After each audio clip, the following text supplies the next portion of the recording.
todos e todas. Hoje eu vim mostrar as minhas contribuições como aluna de iniciação científica do projeto Avaliação da Atividade Fotoprotetora, Antioxidante e Viabilidade Celular do Extrato Alcoólico da Eczema a cavalinha, para a posterior elaboração de uma formulação fotoprotetora.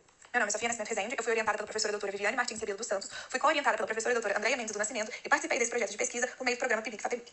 Bom, por que estudar as plantas medicinais? Pois elas são usadas pela humanidade desde o início do seu aparecimento, para o cuidado da saúde física e emocional, muito preparada em forma de chá, xaropes, escaldapés e outros, utilizando as receitas que usam esses recursos que são disponibilizados pela natureza para a cura do corpo e da alma.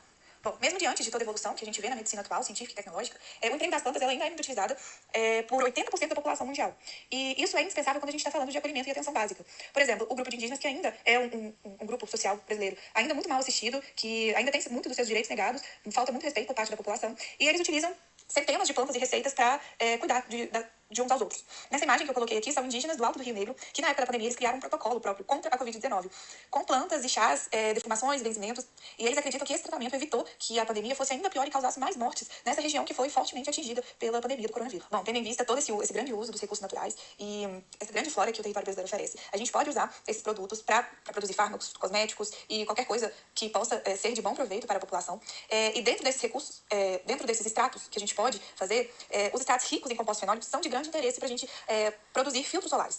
Isso é uma estratégia para aumentar a fotoestabilidade e a ação, de fato, a ação fotoprotetora dos filtros solares. Porque esses metabólitos, eles são capazes de absorver a radiação em comprimento de onda compatível aos raios UV. Então, quando a pessoa é exposta à luz solar, os raios UV são absorvidos por essas moléculas, né, desses extratos. Quando o indivíduo é exposto aos raios UV, as moléculas, né, esses compostos fenólicos, eles absorvem essa radiação UV e evita as consequentes doenças que podem acontecer, porque os radicais livres em excesso no organismo humano induzem o estresse oxidativo, que provoca a degradação de biomoléculas, induzem o processo inflamatório, a imunossupressão, a ocorrência de queimaduras. Então, ao acontecer essa absorção dos raios UV, não acontece tanta produção de radicais livres. Os mecanismos endógenos, eles não são capazes de eliminar de forma efetiva os radicais livres, acontecendo todos esses problemas no nosso organismo.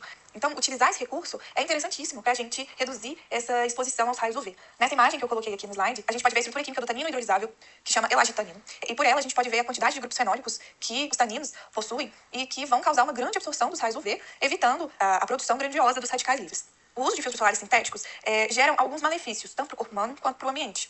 E a gente pode reduzir essa produção e esse uso desse filtro solar sintético utilizando um filtro solar natural. Desses problemas que a gente tem, a gente pode falar dos riscos de reação cutânea adversa que o indivíduo pode ter na sua pele.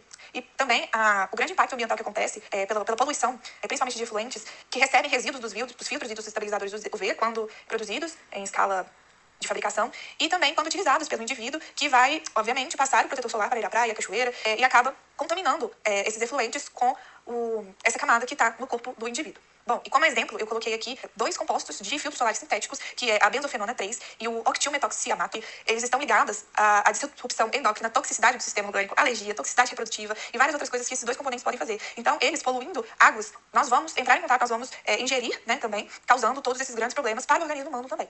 Além de estar ocorrendo o branqueamento dos corais por conta da toxicidade desses compostos, dos filtros sintéticos. Bom, para realizar esse trabalho, eu comecei fazendo a extração por maceração da planta cavalinha com 4 solventes. O hexano de clorometano, o etanol 95% e a água. E foi usada a maceração por ser um método muito simples, e ele é indicado para a fabricação de extratos sensíveis à degradação térmica. Os extratos da cavalinha são sensíveis à degradação térmica. Então, foi utilizado esse método para a gente não perder as características sensoriais da cavalinha e para não ter imprecisão dos resultados. Depois foram preparadas soluções com diferentes concentrações. Primeiramente foi 0,02 mg por ml, 0,03, 0,5, 0,07 e 0,1. Foi feita a avaliação nessas concentrações e foi necessário fazer outras concentrações para a gente avaliar novamente, de 0,1, 0,2, 0,3, 0,4 e 0,5 mg por ml. Com as soluções prontas, eu fui logo fazer a leitura espectrofotométrica. Foi uma varredura em triplicata com UV-Vis para eu obter a absorvância em diferentes comprimentos de 290 a 320 nanômetros, e os dados de absorvância obtidos por essa leitura foram colocados na equação de Mansur para a gente ter os valores de FPS e analisar se é viável ou não. Depois disso, foi feita a triagem fitoquímica para a detecção de flavonoides, fenóis, taninos, saponinas e terpenoides, que são compostos fenólicos, e essa triagem ela é feita a partir de uma série de reações. É um teste qualitativo para a gente detectar a presença ou ausência desses 4 compostos fenólicos nos 4 extratos produzidos. Depois foi feita a avaliação antioxidante e, por causa dos resultados, foi submetido somente os extratos etanólico e aquoso. Porém, o extrato aquoso não foi dissolvido pela solução, e aí foi feita a avaliação antioxidante somente do extrato etanólico. E, por fim, foi feita a formulação, que foi a incorporação dos extratos no gel, tipo emule, dos extratos etanólico e aquoso também pelos resultados, e foi usado esse gel porque a sua capacidade de emulsão é superior aos emulsificantes tradicionais, e proporciona uma formulação de baixa irritação. A partir dos métodos utilizados, foi posto aqui os resultados. Bom, e aqui a gente pode ver que os extratos aquoso e etanólico tiveram um rendimento maior, e a gente pode ver que os compostos etanólico e aquoso tiveram um rendimento muito maior, o que nos leva a acreditar que a cavalinha tem muitos componentes polares que foram extraídos por esses dois solventes polares, em detrimento dos compostos apolares presentes na cavalinha, que foram extraídos pelos dois primeiros solventes, o hexano e o diclorometano. Bom, depois da leitura espectrofotométrica e a submissão dos dados no cálculo de Mansur, dessas 5 primeiras concentrações testadas, a gente pode ver que o valor máximo é do extrato etanólico e do extrato aquoso, porém, o valor mínimo exigido pela Anvisa é de um FPS 6. Então, foi necessário fazer a avaliação em concentrações maiores para a gente ver se a gente tem resultados mais satisfatórios da fotoproteção dos extratos da cavalinha. As concentrações maiores, a gente teve um resultado muito mais satisfatório e a gente atinge o valor mínimo.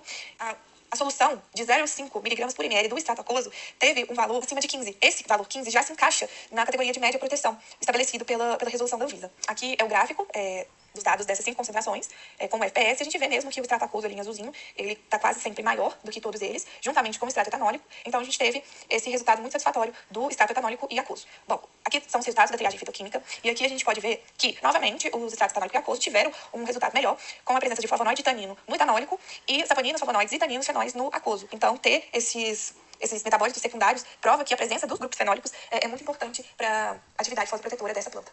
Bom, a partir dessa variação, a gente pôde perceber que a gente tem uma baixa atividade antioxidante no extrato etanólico. Foi necessário 73,36 microgramas por microlitro da amostra para a gente conseguir inibir 50% de um radical. E a gente submeteu as formulações do extrato etanólico e do extrato aquoso incorporados ao gel de Permude TR1, também a leitura espectrofotométrica e aos cálculos, para a gente ter o valor de FPS dessas formulações. A gente teve resultados também satisfatórios. Então, a gente viu nesse trabalho que é possível utilizar os extratos etanólico e aquoso para a produção de filtros solares naturais e obter todas as vantagens disso.